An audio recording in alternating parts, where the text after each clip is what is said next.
Give me the lumber. I think you want to hit the 2-iron, boss. Said I want the big dog. I know I hit it into the water. Well, why do they even have one if you're not supposed to hit it there? Because it's fun! We're having fun! Yeah. I've been golfing all my life. I eat golf. I sleep golf. My wife get mad at me. All I do is golf. We're waiting. Welcome back to the Back T Boys podcast. It is good to be back after a 18-month hiatus.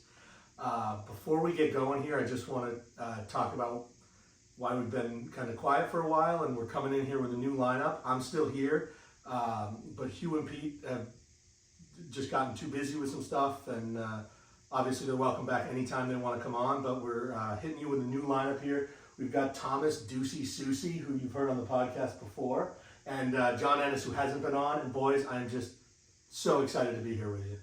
Long-time listener, first-time co-host. Very excited to be here. Yeah, me too. I'm happy to be back and talk about anything other than that horrible miss at Abandoned Dunes that lives in my nightmares.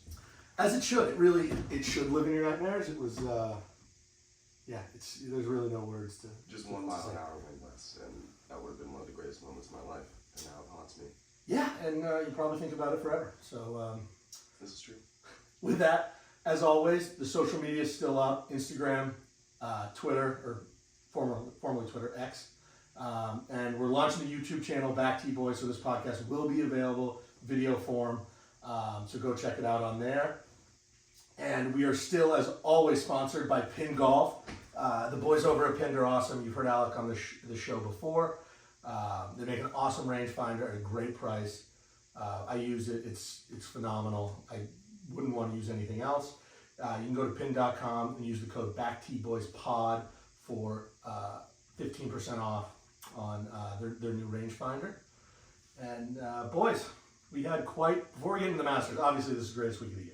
Before we get into the Masters, we got to touch a little bit on the Valero Texas Open, only because we had a incredible finish that just showed you how hard golf really is. Denny McCarthy started the back nine, 4-5 back. And went on to make 8 birdies on the back nine and shoot 28 to force a playoff. I think I saw he set the record for the fewest putts in 72 holes this week. That's just sickening to think of 28 shots on a round of 9. He had 8 putts in those 9. Yeah, it's ridiculous. And Danny McCarthy, alum of your former club, is that right? Yeah, played in Argyle. He had the Argyle belt on Sunday, so that was fun to see. But then, as we all know, golf is so difficult. In the first playoff hole, Denny, with a wedge in his hand, laid the sod over one and left it in the pond. We've all been there. Oh, We've all Plenty been of there. times. It doesn't matter what club it was. Catching that like that is never fun. No, it's never. It's never fun. It was just heartbreaking to see. We then had some other weird things happening in that playoff. Well, because before that, even I think everyone's eye was on Bhatia. I know we just went over how to say his name 600 times. I'm gonna say Bhatia until someone. That's what it is. Bhatia, and how everyone's seen him coming up on tour through like the Corn Ferry and all that before. This is like his rookie year, I think, right? Yeah. He's played in some tournaments before this, but a lot of hype around him, and He was hyped. He was hyped. We'll get to that, but yeah, everyone was like watching him this weekend, thinking if he wins this, he's going to go to the Masters in his first year, and he went to that playoff. Yeah, he did, and went to the playoff, and then had one of the oddest injuries I've ever seen, where he dislocated his shoulder fist bumping. How do you guys just give it a go right here, real quick? You know, I know our listeners won't be able to see it, but just see. Because it's hard. It didn't do anything crazy either. He just had his arm up and like gave sort of like a half pump, and you could tell as he like tweaked something. I don't think most people would have even noticed until after the fact that they were talking about him getting taped up. Yes, he then took 5 or 6 minutes to get treatment, which I honestly didn't know you were allowed to do mid-round. Oh yeah, that was kind of a weird thing. But apparently pause, yeah. you can pause, and I'm really just happy that he got the treatment after Denny hit his shot, because if he had gotten it before and it slowed the group down, the only thing people would be talking about today was that treatment would cause Denny to put it in the water. So I'm glad that was after. He did go on to win the playoff, and he did get into the Masters. But the question is now, is that shoulder going to be affecting him? Because, yeah, you can get your treatment, you can reset it, but I think your brother, Tom, had a dislocation at one point, right? Yeah. And that keeps you out. Yeah, and I know it's like, once you do it once, it's so much easier to keep doing it over and over again, because those muscles have to regain the strength to go back into that spot, so... Well, hopefully you won't keep fist bumping over again. It might have some reasons too, though, if he puts. If he starts getting it going, he might have a few reasons to fist bump. But I mean, that's a great intro into, boys. It's Masters Week. It's the greatest week of the year. It truly is. And no better time, I think, to revamp the Back to You Boys podcast with such a stellar week, and a week of incredible competitors in the field. Just so excited to see a bunch of rookies that we're going to talk about, get into a little bit this year. Tiger is back on the ground. We're going to see what he has to offer. And then John Rahm looking to defend, which, I mean, he's been playing okay as of late, but I'll admit it's a little bit harder to track performance with golfers on LIV now. I don't really pay attention. No, I mean, no one watched LIV Palm Beach last week. I didn't. But neither of you knew where it was. That's right. There you go. But it is. We'll see what happens, and it is the best week of the year by far. Augusta is so good with their social media teams. The teasers come out right at the perfect time. They know exactly what to do, whether it's a shot of a hole, a shot of Magnolia Lane, just the azaleas. It's incredible how good their social media team is. It's amazing how just a single image can really teleport you back to all the times that you've, been chilling with the boys, out on the porch, maybe bring the TV outside, enjoy a lovely day, drink a beer, and watch them play Augusta National. And, it's a yearly thing, just like, a bunch of different tournaments are, but the thing that makes it special, I think, is just, always being with great people and all those memories that you have just enjoying this fantastic golf tournament. Great golf tournament. I mean, unbelievable golf course. I now like that we get the Augusta Women's Amateur the week before. Yes. Just gives you a chance to see the course and see some great golf. I mean, but just seeing Augusta gets the blood pumping a little bit. And as you mentioned, John, it is now confirmed the Tiger is on the ground at Augusta, trying to win his fifth? Is it his fifth already? Fifth. His fifth. Green jacket. Oh my goodness. Thomas, It's any gonna be thoughts? because I have some thoughts, because I don't think he'll be getting that. The way his body's been performing since he's come back. But, Will Zalatoris today said he's never seen Tiger hit the ball better. But he's got a long 18 4 days in a row is the problem. I have heard that same quote, before every miscut and withdrawal that Tiger's had in the past 4 years. That same wording. I mean, if he doesn't get the flu or whatever he had last time, sure, maybe he'll get through the first 36.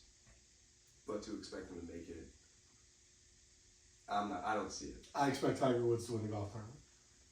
Would you believe I'm it not- would I'm be not- his sixth, by the way? Sixth. His sixth Masters tournament. That If he would could. be I'm not saying he's not the GOAT, obviously. He is the GOAT. But Father Time's shown up. And I don't think he's going to do anything special. I'm just but it will glad. be special to see him there, that's for sure. It is a good thing that we were able to replace Petey's Tiger hate on this podcast with you, because it wouldn't really work if there wasn't at least one Tiger hater on the podcast. Or maybe even two. Or maybe and I two. really hate to pile on. But I think it's important. I think every podcast worth its salt doesn't need just a Tiger hater, but a Phil fan. And that is me. For those of you who don't know enough about me yet, Phil through and through. I do want to point out that since Tiger's win at the Masters in 2019, very little going on from Tiger, but one major win and a Masters runner-up from Phil. I mean... And ran away from competition to live. But It's built for lefties, though, so you never know. Augusta is built for lefties. He got it going last year, too. He played well. But I know he says it all the time, but if Tiger's playing in a golf tournament, it's because he thinks he can win. And I believe that Tiger is going to stand on that first tee and believe he can win. And if he believes he can win, who am I to say he can't? He's going to some pretty drastic measures to get ready for this golf tournament. He's taking it real seriously. He's giving up all fornicating, which I will admit that probably would have been a good idea for him about 15 years ago as well. He's just putting a pause on that. I'm surprised that he has the willpower today, but what do we think? Is 15 that effective strategy? 15 years ago, he didn't need to. He was talented enough. I don't think it matters what he's doing in preparation. I think it's going to be great to see him, like I said. But when he takes that first swing and starts walking down the fairway, I'm going to be watching very closely to see how he's walking, because I don't know if he's going to make it. Hobbling. Yeah, hobbling. I think that's what we're going to be seeing. I don't think we are. He looks, all the videos out right now is he looks great. Walking great. AI is great. here now, by I the wouldn't way. be So surprised if we be saw careful. a cart brought out for him at some point to get him back to the clubhouse. Okay, let's go easy. It's not gonna be. If he's gonna need a cart to be brought off at some point, he wouldn't be showing up this week. We'll have to wait and see. We will have to wait and see. I can't wait to see Tiger. I can't wait to see the tournament. Into another guy that I think all three of us like. I could be wrong, but who's Scotty struggling. Scheffler. We'll talk about Scott. Who's been struggling a lot and made some headlines last week. Justin Thomas has parted ways with his caddy Bones just about 10 days before the Masters, which seems like a very odd time. But clearly he's been struggling and things were not going his way, and maybe this is what he needed to turn things around. And believe it or not, being a Phil fan, I am also actually a Bones fan, and so you certainly hate to see it. I know that I think it was Butch Harmon mentioned that he had texted Bones trying to get the scoop. Bones is super tight-lipped about the whole thing, and professionally so. You know, it could really just be a matter of differences and hopefully a quick change to improve the game, but certainly risky. 1 week or shortly before a major tournament, so we'll see if it pays off. And he went and hired Matt Minster, who was Patrick Cantlay's caddy until I believe 2002. So we'll see how that works out. He obviously has some experience. He's caddied in a lot of Masters before. 2022? What did I say, 2002? Yes, 2022. So we will see what he can do. He was on the bag for a lot of big moments for Patrick Cantlay, and we'll see if that's the turnaround I think golf wants from Justin Thomas, because I love JT, and I think the game's better when Justin Thomas is playing it. Yeah, it might be as simple as just that change of pace for him, that sort of springs something loose, and we'll have to wait and see there. He's not one of my favorites for a pick, but we'll see if he could be a lightning rod out there with the energy he brings and the crowds and all that. So I mean, when he gets it going, he's one of the best players on earth. So you never know what JT can do. I hope this is the change he needs, though. It's tough looking back through his history. You know, you think of JT as this icon, this person who's always been in it, and just 2 majors to his name, both the PGA Championship. And so it's really interesting to see him make these big changes before tournament, because these majors still mean a lot to him, and especially after I think people were really disappointed in his performance at the Players, considering he usually owns that tournament. Obviously has a really great win from 2021.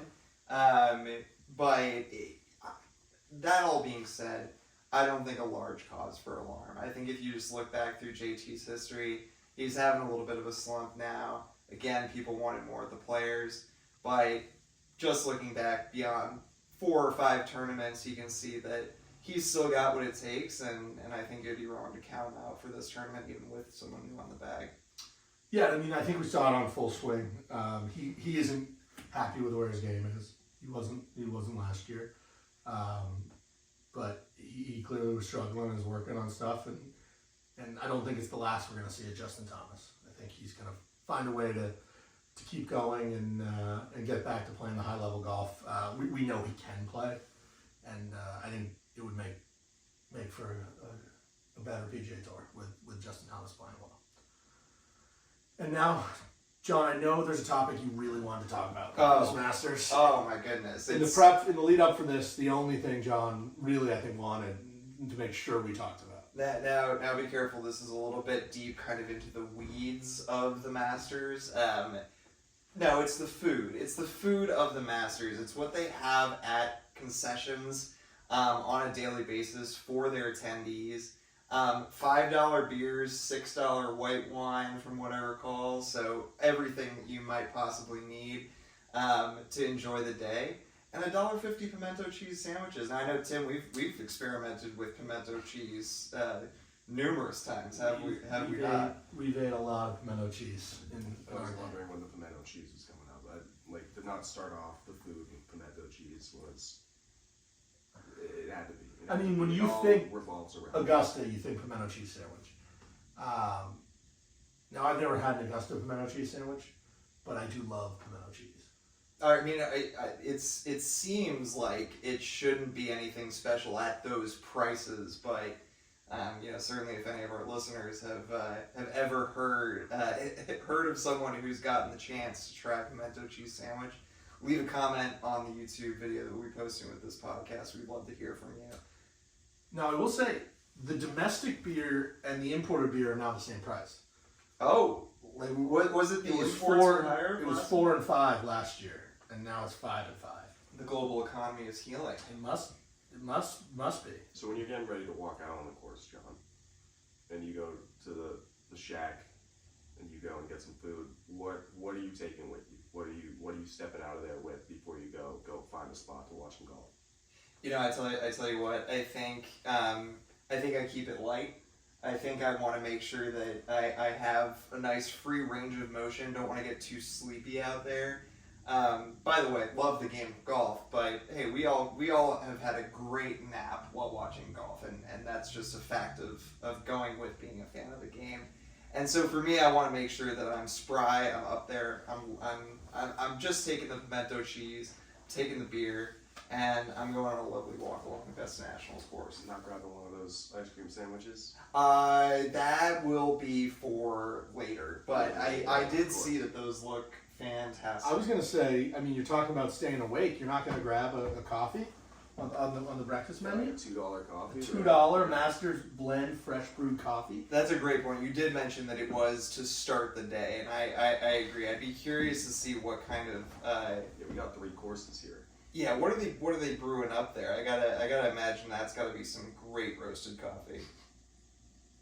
Definitely the pimento cheese, though. That's what I'm getting. You gotta have one it. of those ice cream sandwiches. I've heard amazing things about the cookies. I had a friend who went last year. Shout out to Brian, and What's up, Brian? he actually was in that video from last year of the tree falling. It was his chair getting crushed.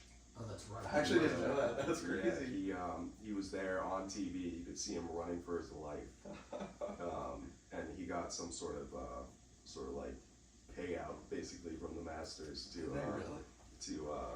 get him some gear and stuff to say I'm sorry for almost dying on 18 and losing his chair. Yeah, they must have replaced the chair. Yeah, exactly. But I've heard good things, good things about the food on the premises. Now, what I'm looking at here that's really interesting to me is the Georgia pecan caramel popcorn. Ooh. I think that is something to carry with you in case you might not be near a refreshment station. Well, It might just be a one of everything sort of move. You might have to. For the day, just stock up and then go wander a little bit. This is the new McDonald's value menu. This is the order the whole menu in Hannum and Andrew Jackson and move about with your day. Especially with McDonald's being so expensive now, with their prices exploding. Oh, I did see that. This is the value. You got to go to Augusta. That's the value. The ticket might cost you a lot, but food's cheap. Yeah, I mean now it's really just the Masters and Costco, and I even saw that Costco I think is now banning the food court for any non-members. Yeah, you got to be a member. Yeah, it's the start of the decline. I'm telling you. Start of the fall. The rotisserie chicken is probably going to go up now. It's probably going to be $6.99. The Masters will make it through. The Masters will be that shining light for the rest of us. They will. Yes. $1.50 pimento cheese sandwich, the best deal in the world. Now, John, the concession stand isn't the only food that gets any attention during the Masters. The Champions Dinner is a big one. Excited. We've had some phenomenal Champions Dinners, and then we've had some pretty bad ones. And I don't want to call anyone else, but Bubba Watson's was a joke. Was grilled chicken breast, steamed vegetables, and a funfetti cupcake. I found out something recently that the person who wins the Masters actually has to pay for the Champions Dinner. Themselves. Augusta does not pick up that check. Oh my goodness. So, but that's why Bubba Watson just went down to the local Safeway. Not what I'm saying. Not what I'm saying. If Bubba's listening, I'm not saying that. I'm just reporting the facts. Did he do that for both of them? I don't remember which one that was. One showing was for. But one of them was really bad. If we could probably find it out here quick. But we did get a peek at John Rahm's menu. Looks pretty good. I'll tell you what. If it was just up to me, who won the Masters, I would be picking based on what kind of food I would want to eat at this Champions Dinner. I'd be picking Hideki Matsuyama on alternating years, and you know what, John Rahm looking great, bringing in some Spanish flavor. I think it's always great to get a little bit of an international cuisine at these Champions Dinners and see like a slice of someone's culture, their things that they grew up with, and it's no different here. Starting out with 6 different plates of tapas for our family-style enjoyment here. You've got your Iberico ham, you've got some croquetas, you've got all kinds of great little snacks to start off, and then moving into Basque crab salad. I didn't know they had crabs in Basque. That's interesting. And then the main course, you could have a turbot or white asparagus. I was kind of hoping for a paella, I won't lie. Yeah, that seems like it would have fit, but there is a ribeye. There's a ribeye, and I mean, I'm sure a lot of guys wind up going with that. But a lot of these Champions Dinners, when you see them, has some sort of steak option.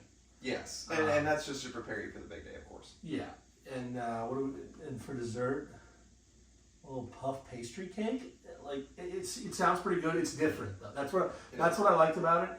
Is as much as I love steak and love a ribeye, that's kind of what we get every year, and we got something a little bit different here with John. I think that's why Matsuyama's was so iconic, because it was so different, and he brought something new for all these guys before they go into the weekend. This is definitely the top 2 though. Yeah, it's interesting. A lot of them do sushi. Like a lot of outside of Matsuyama. But it's like it's obviously different. But it's just an interesting. It's an interesting take. They're trying to get the variety. I mean, so much that they have the Augusta roll, which Tiger. Wait, what is that? What's in that? I can pull it up Augusta here. roll. But Tiger had it at every 3 of his 4 Champions Dinners. Okay, Tiger's got good taste. Pretty popular choice then for the appetizers there. It says sushi with tempura shrimp, spicy tuna, and spices. Okay. We'll play. Sure, yeah, we'll play. That'll play. I could eat a roll or 2. Maybe 3. Maybe. It depends how hungry I was. Yeah. You got a long day of golf the next day. So. Yeah, you don't want to be too loaded. Yeah. We would never want that. And I mean, speaking of going into the first day, we've got 17 rookies in the field this year. Their very first day. Their very first day. They will not be at the Champions Dinner, but we've got a pretty good list of rookies here. I can't imagine the nerves of playing your first Masters, even for some guys who have played in a lot of events. I mean, Wyndham Clark competed in the U.S. Open last year, won the U.S. Open. Denny McCarthy's played in a lot of PGA Tour events, but they're going into this. This is a different animal. It is, but one of the things that I would say is that the biggest fact that I'm seeing tossed around is that no one has won in their rookie outing at Augusta National since Fuzzy, I'm going to go Zoller? Yeah. And that was over 40 years ago. Yeah. And so certainly it's a tough task to surmount, but I want to remind people, first of all, Fuzzy Zoller, 10 tour wins, 2 majors. He is, he is not the pinnacle of golf. He is not Jack Nicklaus. He is not Tiger Woods. He is not the big name. I would argue that there is a certain amount of good fortune that goes into winning, and you can see it with some of the other great rookie performances we had. Will Zalatoris just a couple of years ago tying for second in his first Masters, and then Jordan Spieth. I think we all might remember cheering for Jordan Spieth when it was his first time at the Masters almost a decade ago, and seeing that kid go out and work and ending up also with a runner-up spot. And so, you know, I just don't want to put too much weight on this whole thing of it being their rookie year and someone hasn't done it in a while, because I think it's achievable. I think out of those names, though, like the one that jumps out immediately is Wyndham Clark, with how well he's been playing and his composure too when he does play. If I'm picking one guy on that list, it's definitely going to be Wyndham Clark. The way he's come on this last year and been in every tournament, it seems like his name's always there, and his face doesn't change. He just walks around and then gets the job done. Yeah, he's also the only guy on there who's a major champion. So you gotta. Yeah. He's been there before. He's won at LACC last year. Being chased by some pretty big names, Ricky Fowler, and was able to hang on and has played great since then. I mean, you look at any leaderboard through this year, Wyndham Clark's right there. But if you've looked at the odds on either you have, he's actually not the favorite of that group to win. Oh. Yeah. Who is that? It's Auburn. It's Auburn? He's been playing. Oh, man, he's been playing. Last couple of weeks. He's been playing great golf too, man. Driving the par 4 and losing ahead of his driver. Yeah, that was crazy. Right. Another name, I mean, obviously he just shot 28 on the back, Denny McCarthy. You get the flat stick going, he's the best putter on planet Earth, statistically.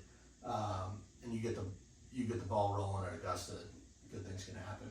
But it's also harder to putt at Augusta than it is anywhere else. So yeah, I think in terms of, I know we're going to talk about this a little bit later, but we could do it even right now, would be what sort of stat comes into play with this, and I don't know if you got to get to the green. Yeah. You got to get to the green at Augusta, and then he may be the best putter on earth when he has it going. But if I'm taking someone out of that group, I don't know if it would be him. Just trying to get up there. Although, I mean, really hot week. I think Jake Knapp is a name to watch too. Jake Knapp played some pretty good golf. I saw his highlights from his win, I think, and yeah, he looks like he's off to a heck of a start to his career. The tempo king. He is the tempo king. And obviously at Augusta, one of the big things is the amateurs.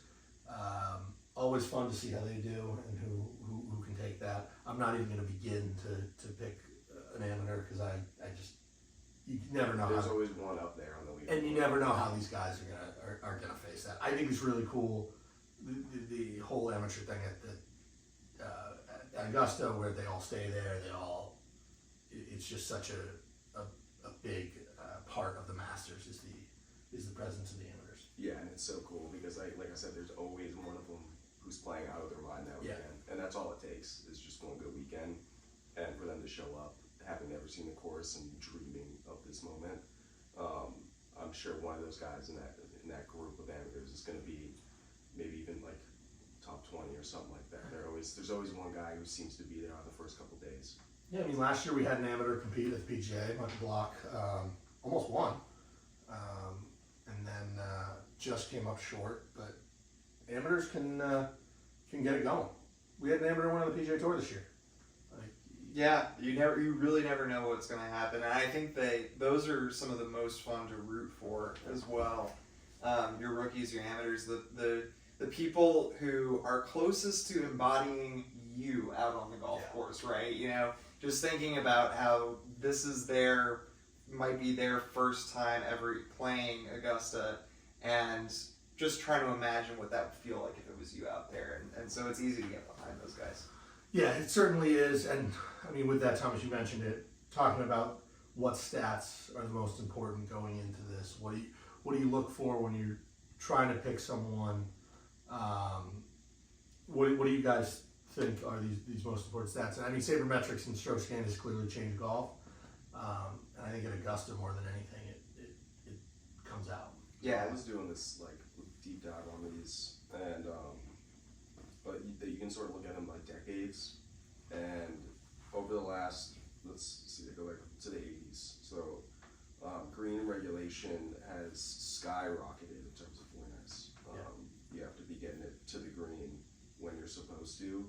and the opposite side of that, fairways missed, has gone up.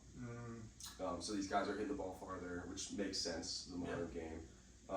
But as long as they're getting it there in 2 or 3, as they're supposed to, I think it's the green regs that you have to look for on that first day, and who's making a move outside of the putting, you know. Yeah, it's that bomb and gouge approach that we are starting to see, and I mean Bryson really brought it in with the Wingfoot U.S. Open, and no one thought he could win there with that kind of. They thought you had to hit a lot of fairways and do all that, and he proved that you'd rather have pitching wedge than 6-iron, whether you're in the fairway or the rough.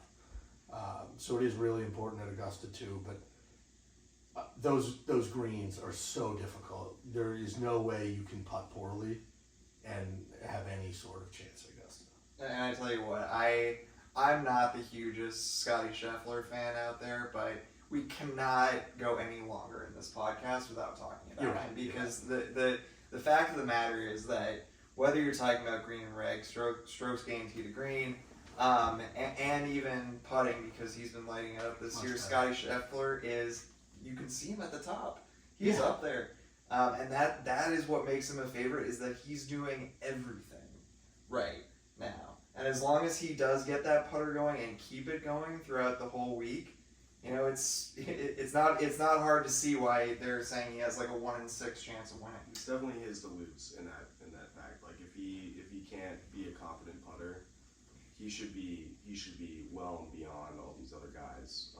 Just with how few shots it takes him to get there, and with the accuracy. But if he can't hit the 5-10 footers that he needs to, then it's gonna just slip away, like all these other tournaments in the last year or so that we've seen. He's probably missed out on half dozen tournament wins just because of his putting. I think the most impressive thing for him is how he's recently, what was it, a month ago, 2 months ago, was struggling with the putter.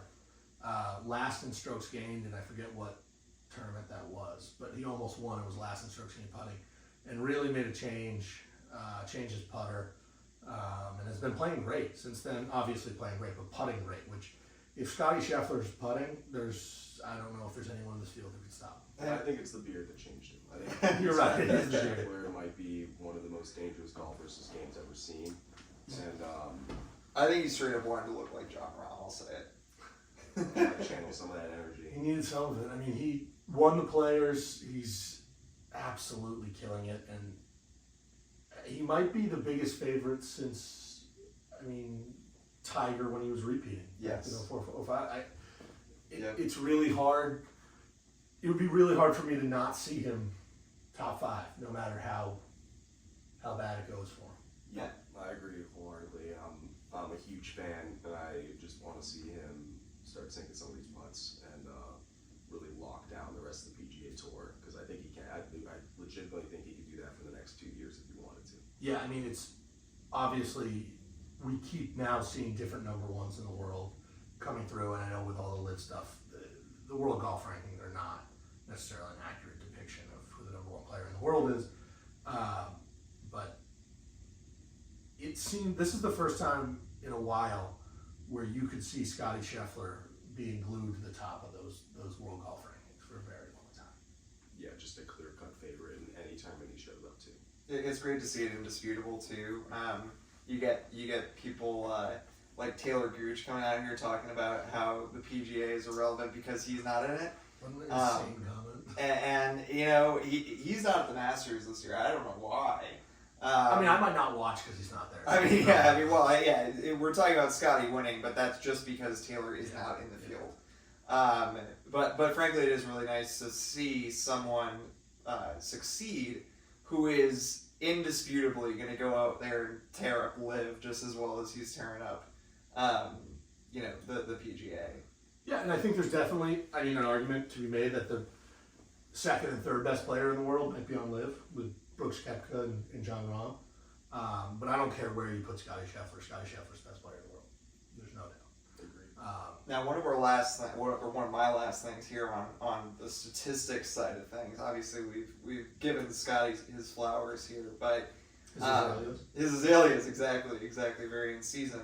The one other bit of consistency that I noticed, because across putting and driving distance and green regulation and all that type of thing. You see a lot of different players with their own specialties, but right up there in the top 10, Wyndham Clark. And that's, I think, another great reason not to count him out, because if we know anything about Augusta, it's that no single stat is going to do it. It requires a consistent game, which is, makes it harder to predict, right? If you're saying that the putting needs to be great and the driving needs to be great and the scrambling needs to be great. But I like to see that, I think Wyndham Clark has a lot of those factors going for him already. Yeah, I totally agree. Wyndham's going to be one to watch. Thinking of all these, thinking of what Scotty Scheffler could do, what John Rahm can do, really brings me back to some of the great Masters moments of all time. There's so many unbelievable moments that we've had with this tournament, even just in recent years. And I just want to get your guys' kind of favorite Masters moments of all time. Mine has to be, just because it's so clear cut in my mind, was watching with my dad and brother the Bubba Watson recovery shot. No way. I was about to say the same one. Yeah, I feel like that was the first one that I actively remember being like, oh, this is why this tournament's great, because it was one of the coolest shots I've ever seen. He just slung it around the trees onto the green. The whole crowd lined up for him there in the woods, and off the pine straw. He made it look so easy, the way he hit that ball. That was an impossible golf shot. Impossible. And that will always stick in my mind as the greatest moment I've seen on TV watching. That was a great one. Going on to win his first Masters, and just seeing how emotional he was after that was a huge moment. That was recently after he lost his mom too, if you remember, from breast cancer. Yeah. Meant a lot. And that moment clearly meant so much to him. For me, it's gonna have to be a Tiger moment as the big Tiger stan on this podcast. And I was Tiger Woods fan. I am a Tiger Woods fan. If you didn't know that. And I've given this a lot of thought, because there's so many moments, whether it's the chip in with the Nike logo, whether it's the hug with his dad in '97. But I'm gonna go with the 2019 Masters. Yes. And the hug with his son, and just that whole moment was just so incredible. And to be able to come back from, it was the longest time between when a guy had won the Masters, and everything he's gone through, to be able to come back and win that's going to have to be the moment for me that I'll always remember. Even as a little bit of a Tiger hater, I mean, you just got to have that one in your top 5 Masters moments of all time. John's just glad over here being an actual Tiger hater. He is actually the Tiger hater. I know, you all haven't seen it yet, but there's plenty of time, I just don't want to kick someone while they're down. Don't do it on Sunday when Tiger puts on the green jacket. Hey, I'm ready, because that might enter, another top 5 moment in there. I think my moment is just a little bit more of sheer entertainment, but Louis Oosthuizen double eagle was one of my favorite replayed moments of all time. I want to say that was the 2012 Masters. Second hole. Just seeing that thing trickle in, and it's not hard to root for Louis Oosthuizen too. I like his goofy smile. I like his great attitude. Just been grinding away at the game of golf for so long, and that was just something that to kind of spice up the tournament that week. Yeah, well, that brings up actually something that we didn't talk about, and I just want to mention when you brought up the second hole with that Louis Oosthuizen, they actually moved the tee box on 2 back and left, to make it harder to get it down the hill, like Louis did, to have that second shot. New this year? Yeah, new this year. They moved the tee box back. So you can still take it and move it right to left, and get it past the bunker, but you can't fade it and then get it by the bunker. We'll end up right in that bunker. Just an interesting. I saw that today, that they actually just shows you Augusta's always making changes and always trying to make the course just a little bit better. Well, it's another reason too that people are talking about, Wyndham Clark's left to right ball flight being the biggest potential concern for him getting a W on Augusta.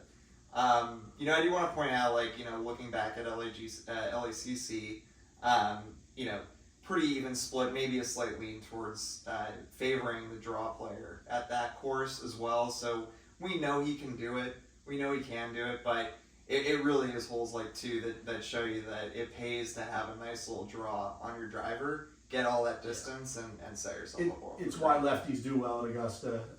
It's why there's a lot of repeat winners, is because Augusta lines up for certain guys, and it doesn't for others. It doesn't line up for a lot of great players. Yep. But that's what makes Augusta great. And with that, I think we should go into favorite holes at Augusta. I mean, there's so many. There's so many iconic moments with all of them. There are, in fact, 18. Oh yeah. And there are 18 great holes. You can't pick a wrong one. But what do you guys think when you think your favorite hole at Augusta National? I see. It's funny you say I can't pick a wrong one, but I think you're going to tell me that I picked a wrong one. Because John brought up the. I also need the flower name of the hole. Oh, I don't know. But I think mine, because that Louis stays in Double Eagle Albatross, I love 2. I think 2 is a great hole, and if you can hit that first drive and get it down there, then you have a chance. Pink Dogwood, by the way. Pink Dogwood. Pink Dogwood, of course, is my favorite. But I love that hole because it just opens up right after the trees, and it just looks like you're hitting to this like table in the distance, and down at the bottom of the hill, protected by those 2 bunkers. But when the pin's in the right spot, like Louis had there, you can make that green work for you. I think 2, I love 2 because it gives you right off of the bat a really big risk reward. Do you hit a wood into the hole? What do you do? And that's one of the things I think Augusta does all the time that makes it just such a great golf course. It gives you that right off the bat. I've got a little bit of bias here in my favorite hole 13. Oh, I mean, amazing. The Azalea hole, I believe, if my information is correct here. And the reason that I like watching it is because it is that fade hole. And so all my life watching Phil Mickelson and knowing that there's a hole that he is going to play perfectly every single time, if he's ever in the hunt, that is a potential eagle hole for him. He just takes out usually his long 3-wood actually, and just, rips it around that corner, sticks it close, and then he's got a good chance at gaining some strokes on the competition. Yeah, another hole that they've done a lot too, moving that tee box way back to try to stop that. For a long time they couldn't, but they've got the land and are now. I mean, I think they've moved it 70 yards back. Is that this year? No. They've moved it 70 yards in the last probably 10 years. They moved it total 70 yards. Yep. So last year was the big move. I think they moved it 40 yards, and it made it a much longer hole. I mean, it's now measuring at 545. Still not. These guys can still get there in 2, but with a little protected green, it's hard. It is a great hole. But we'll go and hit that power slice. Yeah, well, we saw Bryson try to take it over. Yep. And, somehow survived and had, 80 yards in, so they want to change that. It's now a shoot of trees. That's actually a great transition. I didn't know my hole yet. Oh, I'm sorry. I'll hold that thought. I thought Tim was talking up number 2 really highly. So No, I have not yet. It's a basic answer. It's the most famous par 3 on planet Earth. Oh, it's Golden Bell. Oh, yeah. It's 12. Yep. So many tournaments, the momentum swings there. That green is deceptively difficult. It's just such a great golf hole. The wind swirls there. Amen corner in general, 11, 12, 13 are just 3 unbelievable golf holes. But that hole, a couple of feet, the difference between a quadruple bogey and a birdie. We saw. Jordan Spieth had a meltdown there. Rory McIlroy's had a meltdown there. Francesco Molinari in the 2019 that led the Tiger. That the tournament just swings there. Too many guys on Sunday try to take it at that pin, and a lot of times they pay for it. And it is always an unbelievable golf hole to watch, and I can't wait to watch it this week. Incredible. You did mention a name before, though. The name Bryson DeChambeau. Yeah. It relates to the next question that we're going to pose to the group here, which is, who would you least like to see win? Who do you not want to see wearing a green jacket this Sunday? Tiger Woods. I want to see Tiger win. That's so nice. He's not a Tiger hitter. No, it would be amazing to see Tiger win. I'm not even lying there. That would be phenomenal. So that's not actually my pick. But it feels like you have a pick. I mean, I certainly don't want to see what a green jacket looks like with a driver's cap on, or whatever the hell Bryson wears on his head. And you know what? I it's not even that I dislike Bryson and his game that heavily. I think it just has something to do with there are quiet live defectors who are kind of out there for, whether it be just they're honest and they're getting a bag and they're going to quietly go and do their job and make a lot of money, or do it for their family, that type of thing. Bryson's not one of those to me. He's just been a little bit too prideful and outspoken about this division, and it's just rubbed me the wrong way as a Phil fan, which to be fair, I understand is hypocritical. I mean, I didn't like Bryson when he was on the PGA Tour, let alone when he made the move to live, and talks about how that's how he's growing the game. I mean, just tell me you're taking the money, that's fine. It's one thing I respect about Brooks Koepka. How he took the money and said, you know what, it's a bunch of money. That dude does his job. It's a job for him. Yeah.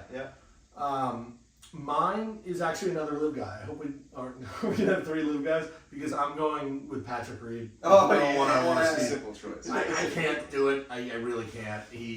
Oh my God.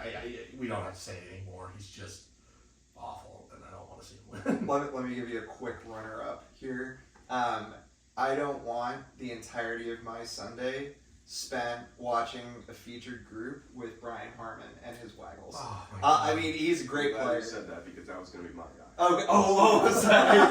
I stole it from you right under your nose. But he's a lefty is the problem. It scares me a little And he's bit. playing good golf. But I didn't want to go with another live guy. I don't know what it is about Joaquin Neiman. I'm also not a big fan of him. Yeah. I swear every time he swings the golf club, it looks like his back is going to snap in 6 places. And he was another live guy that I think if he had stuck around, I would have a little bit more respect for. If he had started putting up PGA Tour wins. But yeah, it's got to be Brian Harmon. Because I have that fear of the lefties, and he's been playing actually really good golf. But no one wants to watch that. No one wants to watch. Put that away. Him standing over the ball for 5 minutes and then deciding to hit it. Even when he's in a sand trap, he'll get the Waggles in. And yeah, it's an unbearable way to watch golf. It's unbearable. He's slow. He's boring. Like, if he wins a PGA Tour event, I don't care, because if he's up by 4 on Sunday, I can just turn it off. But I'm not turning it off Master Sunday. I'm watching Brian Harmon spend 3 minutes over a golf ball is not something I can do on Sunday. Yeah. It's just there's a lot of guys I would love to see win, but looking through the list right now, there are also a lot of guys I really don't want to see win this golf tournament. Watching him win the Open was like one of those where you were like, okay, well, this tournament's over, and none of my thoughts have changed here at all on if I like this guy or not. No, I'm with you. I'm totally with you on that. But obviously, Augusta is a test for anyone, whether we like him or not. Whoever wins this golf tournament always goes through the ringer and has to play some good golf. It brings up a question in my mind. If I dropped you on the final group on Sunday, and you were able to play a scramble against the field, you're starting tied for the lead, how many guys do you need in your scramble to be able to win that golf tournament? Tour guys? No, buddies. Oh, Non-professional I golfers. was going to say I'll take Scotty. No, you can pick whatever friends you want, but it has to be a friend you've played golf with. How many people we would need?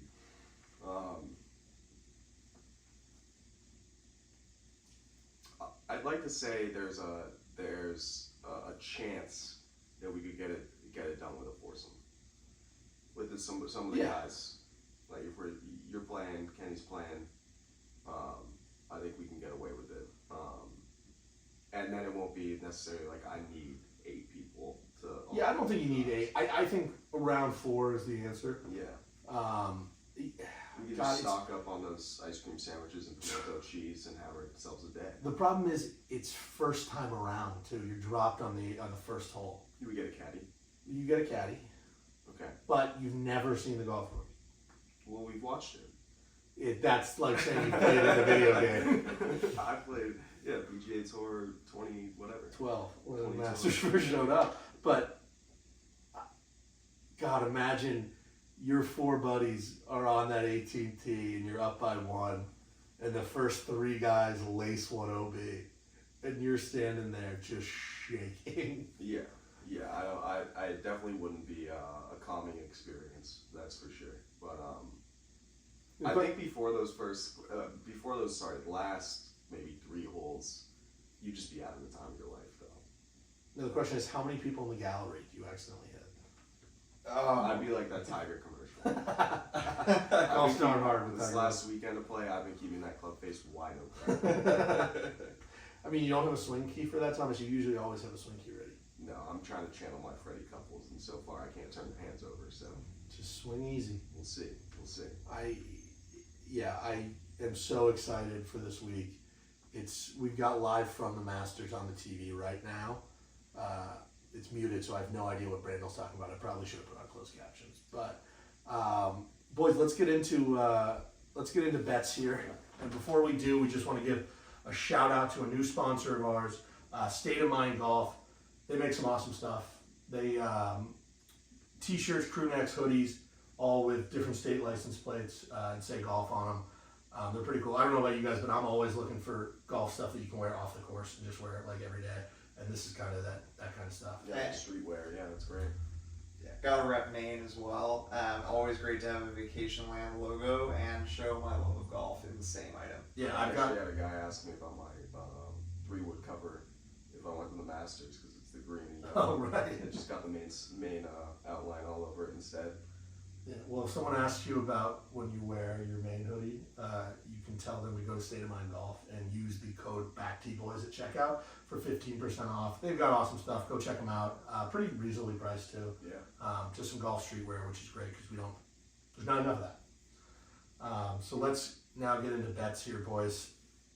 As we've done, I think Thomas, we've done bets with you on the podcast before. Mm-hmm.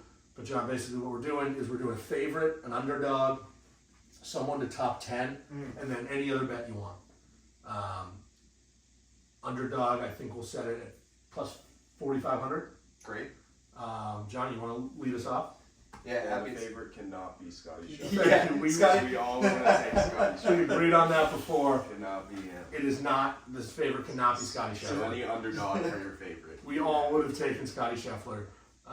Just read between the lines. Just know that Scotty is our favorite. We wanted to make it a little interesting. Once you two go, I will be taking Scotty Scheffler. John, why don't you start us out here? Happy to. I think for me, pretty simple. I've been a huge fan of Victor Hovland's game for quite some time. He had a great year last year, and he has shown constant improvement every year that he gets invited to play the Masters. Tied for 7th last year. I think he has what it takes now that he's seen the course a few times to really grind something out. His one holdback is sometimes that he can't close a tournament. But I really want to see what he does here. In terms of an underdog bet, this is a pretty tough one. I'm actually going to take Shane Lowry on this one. Love that. And part of it is just because he's been driving the ball so well, and we've talked so much about how the course has been lengthening. It really does need that accuracy, strokes gained off the tee, hit those fairways, and then if he can hit some greens, his putting's pretty good. So we'll see what he can do. Yeah. Top 10, I would. You know what? I really wouldn't count out Brian Harmon as much as I might like it. His odds are plus 6,500 to win right now, plus 1,000 for top 5. I mean, he's had some tough finishes historically with the Masters. He's missed a couple cuts. Not sure what's going on there, but he really is playing great golf. The course is kind of meant for him. And I think it would be, I think it's a good value bet to take him finishing high. Yeah, and then just give us one other bet. Anything you want. One other bet. You know what? I have a couple of parlays out right now, and so what I would say is take Will Zalatoris top 5 because he's had 2 Masters performances, a tied for 2nd and a 6th. And he's just fantastic. He's going to show up and he's going to play well. And then I'd put Brooks Koepka up there for a top 5 parlay as well.